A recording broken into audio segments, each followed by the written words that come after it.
Guys, welcome back to my YouTube channel. तो कैसे आप लोग सब। तो गाइस, आज का मेरा रिएक्शन है अगेन छत्रपति शिवाजी महाराज की वीडियो पे। एंड मैं इनके एटीट्यूड पे आज रिएक्शन नहीं कर रही हूँ, क्योंकि मैंने जब सेकंड पार्ट पर एंड फर्स्ट पार्ट पर जब रिएक्शन किया था तो मेरे एक व्यूवर ने मुझे काफ़ी ज़्यादा सजेस्ट किया था कि आपने अपने रिव्यू में ये बात कही है कि मैं इनके बारे में ज़्यादा जान नहीं पा रही हूँ, इनके एटीट्यूड मूवमेंट बहुत ज़्यादा हैं। बाकी है कि उन्होंने सजेस्ट किया था कि एक चैनल है डॉक्टर विवेक बेंद्रा, तो आप उनकी वीडियो पे रिएक्ट करें। उन्होंने बहुत अच्छे से एक्सप्लेन किया हुआ है छत्रपति शिवाजी महाराज की हिस्ट्री के बारे में। तो मैंने सोचा भाई रिएक्ट किया जाए, क्योंकि इनके बहुत ज़्यादा कमेंट आ रहे थे और मुझे भी अच्छा लगा था जब मैंने 2 पार्ट पे रिएक्शन किया था। तो मैंने सोचा भाई इनकी हिस्ट्री भी जान ली जाए, जब मैं इतना इंटरेस्ट ले रही हूँ, अच्छा लग रहा है इनके बारे में जानना, तो फिर वीडियो तो बनती है। तो बाकी है कि मैं स्टार्ट कर लेती हूँ आज की वीडियो को, एंड ओरिजिनल वीडियो का लिंक आप लोगों को डिस्क्रिप्शन में मिल जाएगा। तो स्टार्ट कर लेते हैं। वापस आया हूं आज आपसे बात करने के लिए। मैं Vivek Bindra, motivational speaker, leadership consultant और बिजनेस कोच। आज बात करूंगा छत्रपति शिवाजी के विषय में। मराठाओं के दिल में बड़ी गहरी जगह बनाई। 1630 में जन्म लिया। 19 फरवरी पिता शाहजी भोसले, मां जीजाबाई। पिता शाहजी भोसले तो उस समय मुगलों की सेवा में लगे हुए थे, जो ज्यादा उस समय अवेलेबल नहीं रहा करते थे।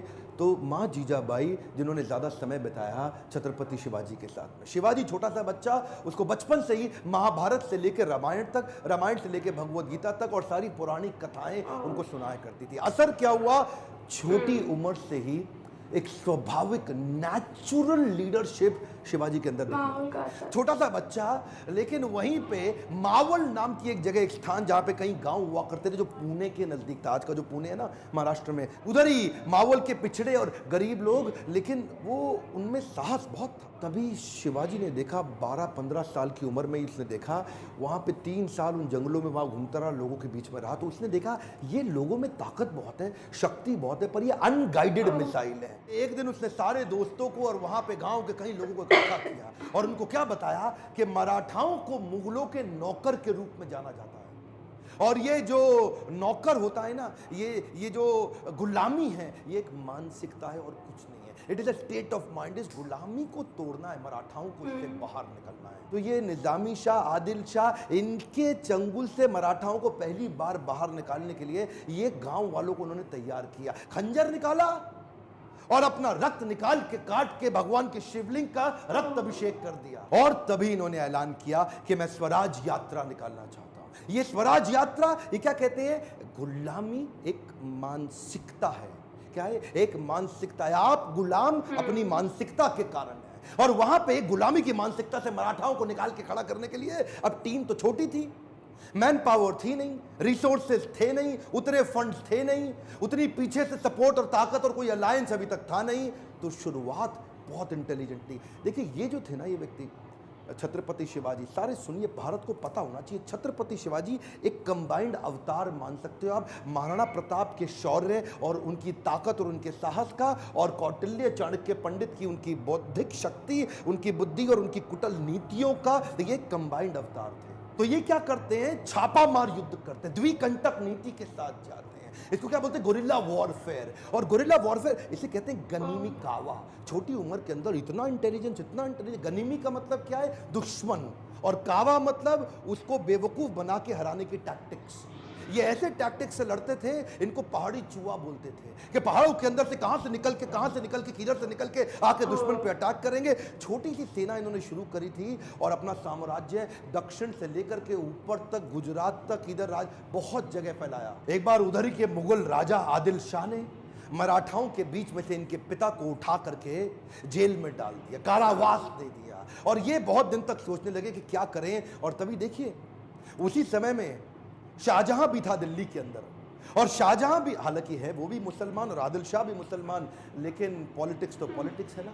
तो मुगल राजाओं को उन्होंने आपस में कैसे भिड़वाया, उधर उनको सपोर्ट और अलायंस की बात करी। इतने मास्टर अलायंस के मामले में, कब कहां किससे अलायंस बिल्ड करना। शाहजहां को बोले कि आप इस पर इन्फ्लुएंस डालो, ये मेरे पिता को छोड़े, और शाहजहां उनकी बात मान गए। शाहजहां को उन्होंने बोला कि तुम्हारे कई युद्ध होने वाले हैं नॉर्थ में, और उस समय पीछे से अगर तुम्हें यहां से मदद की जरूरत पड़े तो मैं छत्रपति शिवाजी तुम्हारी मदद करूंगा। इसको बोलो आदिल शाह को मेरे पिता को छुड़वा दिया। छत्रपति शिवाजी, इनके लिए युद्ध जीतना जरूरी था, लड़ना भले ही जरूरी ना हो। कई बार तो ये लड़े बिना भी युद्ध जीत जाते थे, यही तो उनकी चतुराई थी। इसे क्या कहते हैं, सामने वाला सरेंडर कर देगा स्वॉर्ड निकाले पहले, स्वॉर्ड निकालने से पहले, surrender before the sword comes out. इनकी बुद्धिमत्ता क्या थी कि ये एनिमी से अलायंस क्रिएट कर लेते थे, जो इन्हें बर्बाद करने आता था वही इनको आबाद करके जाता था। पोर्टफोलियो डाइवर्सिफिकेशन में बड़े मास्टर थे। ये नहीं कि एक ही जगह लगे रहे, साथ साथ पैरेलल लीडरशिप बिल्ड करते थे। उधर कोंकण कोस्टलाइन के पास में जो आज का गुजरात है, महाराष्ट्र है, आज का गोवा है, आज का नीचे तक कर्नाटक है, ये पूरी कोस्ट लाइन पे इन्होंने एक नेवी बिल्ड करी, नेवी की सेना, समुद्री सेना को तैयार किया। एक्चुअली छत्रपति शिवाजी को फादर ऑफ इंडियन नेवी भी कहा जाता है। और एक और बात आप सीखते हैं, preparation of scenario analysis. Scenario analysis का मतलब क्या है, आने वाले समय में सिनेरियो ए होगा तो मैं ऐसे लड़ूंगा, बी होगा तो ऐसे लड़ूंगा, सी होगा तो ऐसे लड़ूंगा। सिनेरियो की तैयारी पहले रखनी चाहिए। उस समय वहां का तानाशाह आदिल शाह, जो उस समय तक शिवाजी से बहुत तंग आ चुका था, बहुत परेशान हो चुका था, इन्होंने अपने सबसे बड़े सेनापति, सबसे चीफ जनरल अफजल खान को भेजा कि अफजल खान इसको खत्म करके आओ किसी तरीके से। अफजल खान जानता था शिवाजी एक ईमानदार आदमी है, तो उसको एक प्रपोजल भेज दिया, शिवाजी मैं तुमसे अकेले मिलने आऊंगा, संधि करना चाहता हूं, अकेले मिलोगे मुझसे? शिवाजी बोले ठीक है, अकेले मिल लेते, मुझे कोई समस्या नहीं। अफजल खान ने बोला नियम यह है, ना तुम्हारे पास कोई सेना, ना मेरे पास कोई सेना, मैं भी अकेला, तुम भी अकेले, ना तुम्हारे पास कोई अस्त्र शस्त्र, ना मेरे पास कोई अस्त्र शस्त्र। अफजल खान जानता था छत्रपति शिवाजी बड़े ईमानदार व्यक्ति हैं, हाँ बोल देंगे तो ऐसे ही बिना शस्त्र के खड़े भी हो जाएंगे। उनसे 2.5 गुना लंबा चौड़ा अफजल खान आकर के गले मिलने लगा शिवाजी से। अब छोटे से शिवाजी और पीछे से खंजर निकाल करके पीठ में घुसा दिया। प्रिपेयर्ड थे पहले ही, शिवाजी पहले ही प्रिपेयर्ड थे। एक ऐसी लोहे की उन्होंने बुलेट जैकेट पहनी होती, पावरफुल, उन्होंने ऐसी जैकेट स्टील के अंदर बना रखी थी जिससे कितने भी खंजर डालो अंदर घुसे नहीं, लेकिन दिखाई नहीं पड़ता था। वो जानते थे कि ऐसा हो सकता है, ईमानदारी पूरी रखते हैं लेकिन प्रिपरेशन भी रखते हैं। इसको बोलते हैं सिनेरियो अगर सी निकल आया तो उसकी प्रिपरेशन भी रहे।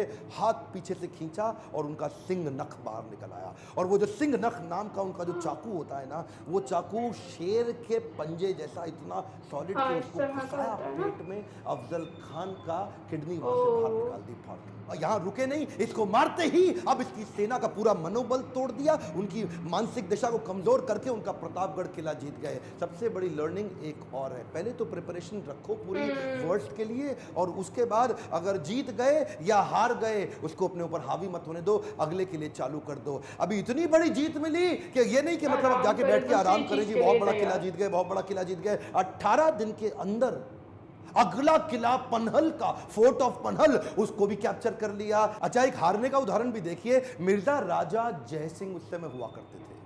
अब इन्होंने मुगल लोगों ने राजा जयसिंह को मिर्जा बना लिया था, अपने साथ जोड़ करके अपनी सेना में ले लिया। एक दफा मिर्जा राजा जयसिंह ने इनको एक युद्ध में हराया और इनसे पुरंदर की ट्रीटी साइन करा ली। पुरंदर की ट्रीटी साइन कराते वक्त इनके 23 किले इनसे छीन लिए गए, और 23 किले अब इनके हाथ से निकल गए। वो उनके लिए हार थी, हाँ हार थी, लेकिन हारने के बाद भी नहीं रुकते। ये क्या किया, come on bounce back, come on, क्या याद है ना आपको, बाउंस बैक। और कैसे बाउंस बैक किया, पुरंदर की संधि में 23 किले हाथ से निकल गए, हाँ निकल गए, लेकिन रुकना तो है नहीं। अगले कुछ सालों के अंदर 23 किले हारे पर 360 किले और जीत गए। 360 किले इन्होंने, जो फोर्ट होते हैं ना, कई मैंशन, एक के बाद एक के बाद। इनकी लड़ाई किसी भी प्रकार से किसी धर्म के अगेंस्ट नहीं थी, इनकी लड़ाई थी मराठाओं की रक्षा करने की। ये मराठाओं के लिए खड़े, ये मुसलमानों के अगेंस्ट नहीं, मुगलों के अगेंस्ट थे। वो मुगल जो विदेश से आए उनके अगेंस्ट थे, क्योंकि मुसलमान तो उनकी टीम में बहुत सारे थे।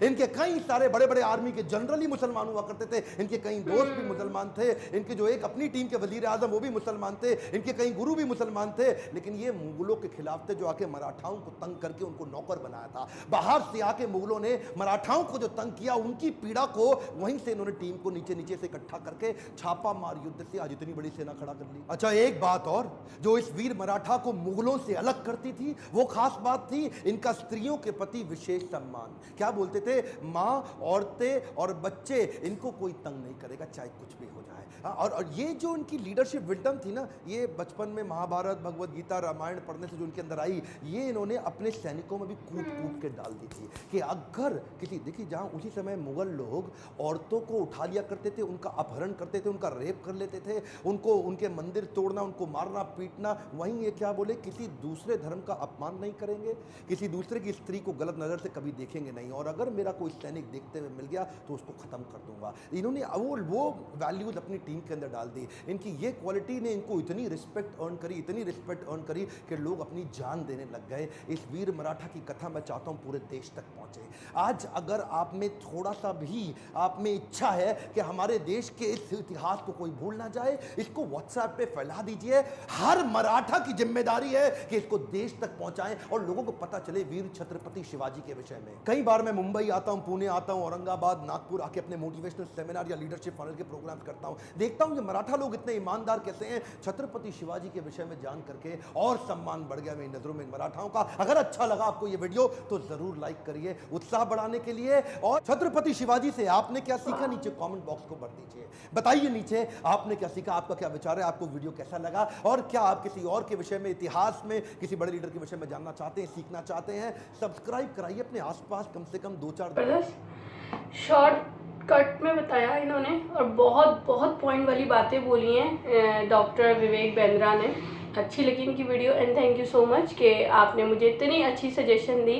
एंड ओवरऑल अगर मैं छत्रपति शिवाजी महाराज के कैरेक्टर की बात करूं, मोस्ट रिस्पेक्टेड कैरेक्टर की बात करूं, तो यार मतलब जिनके साए में ये पले बड़े, वो शुरू से ही मोटिवेशनल स्टोरी सुनाया करती थी, तो बचपन से ही ना इनके दिलो दिमाग में ये चीज़ बनती चली गई कि कुछ इस तरह का होना चाहिए। और बहुत कम ही एज में इन्होंने जो है अपनी सेना को जमा करना शुरू किया, और जिस तरह से उन्होंने बताया कि अपना अंगूठा कट करके, और जिस तरह से वो लगाते हैं, जिनको पूछते हैं, मुझे अभी नाम याद नहीं आ रहा, तो वो मतलब उस पर इन्होंने अपना खून लगाया, और उसके बाद ही इन्होंने अपनी सारी चीज़ें, अपनी सारी स्ट्रगल शुरू की।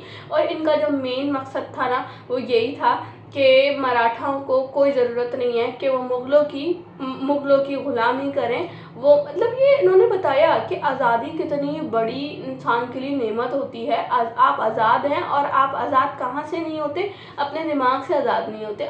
आपके दिमाग ने ही उस ग़ुलामी को एक्सेप्ट किया हुआ होता है। अब जैसा ही आपका दिमाग इन सब चीज़ों से हटेगा तो आप ऑटोमेटिकली जो है ना उस ग़ुलामी से हट जाएंगे। लेकिन इतना आसान नहीं था, इन्होंने कितनी सारी कोशिशें की। और वो वाला सिनेरियो भी बहुत अच्छा लगा सुनने में कि इन्होंने कहा कि कोई अफजल नाम का था, अफजल ही था बताया था इन्होंने, तो वो आता है और धोखा दे जाता है। अच्छा देखिए, एक चीज़ ये कि इनकी ईमानदारी की मिसालें भी दी जाती होंगी। तो उन्होंने कहा कि हाँ, अगर मैं ऐसा बोलूँगा तो ना तो वो अपनी सेना लेकर आएंगे और ना ही उनके पास कोई इस तरह की वेपन्स होंगे। लेकिन वही बात है कि जब भाई इतने बड़े इंसान मिशन पे निकला है तो उसको कुछ ना कुछ तो अपने लिए करना ही चाहिए।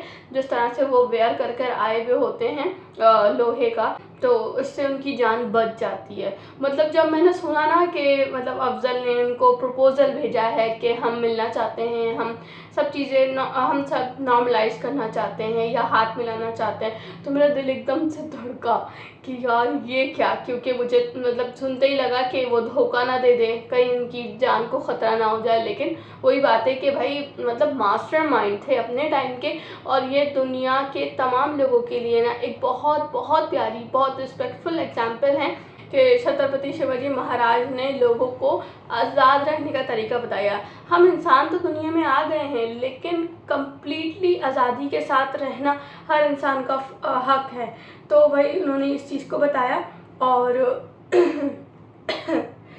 तो भाई मतलब ये है कि आज की वीडियो को सुन के अच्छा लगा। अब मज़ीद इनके अगर मैं एटीट्यूड पे रिएक्शन करती हूँ तो मुझे मज़ीद अच्छा लगेगा। मतलब एक होता है ना कि हम किसी पर्सनैलिटी के बारे में बता रहे हैं, एटीट्यूड पे रिएक्शन कर रहे हैं, उनके बारे में ज़्यादा नहीं पता हो, और पता लग जाने के बाद ना एक अलग ही वाइब आ रही होती है वीडियो में, रिव्यू करने में मज़ा आ रहा होता है। अब देखिए, आज मैंने सुना तो मेरा रिव्यू मतलब मैं चाह रही हूँ कि मैं इनके बारे में बोलूँ, क्योंकि इन्होंने इतनी अच्छी परफॉर्मेंस दी है अपने टाइम में, और आज तक नाम रोशन करके गए हैं। और अच्छा, एक मेरे व्यूअर ने कमेंट किया था कि दुनिया में सबसे ज़्यादा छत्रपति शिवाजी महाराज के स्टैचू हैं, ज़्यादातर जो है ना वो हॉर्स पे बैठे हुए हैं, उनके इस तरह के स्टैचूज़ हर जगह हैं। तो यार वीडियो बहुत ज़्यादा अच्छी थी। बाकी आप लोग बताइएगा आप लोगों ने आज की वीडियो को कितना ज़्यादा एंजॉय किया है। एंड इतनी प्यारी वीडियो के लिए thank you so much, thanks again. And फिर मिलेंगे एक अच्छी सी वीडियो के साथ। जब तक के लिए अपना बहुत ज़्यादा ख्याल रखिए। Bye bye.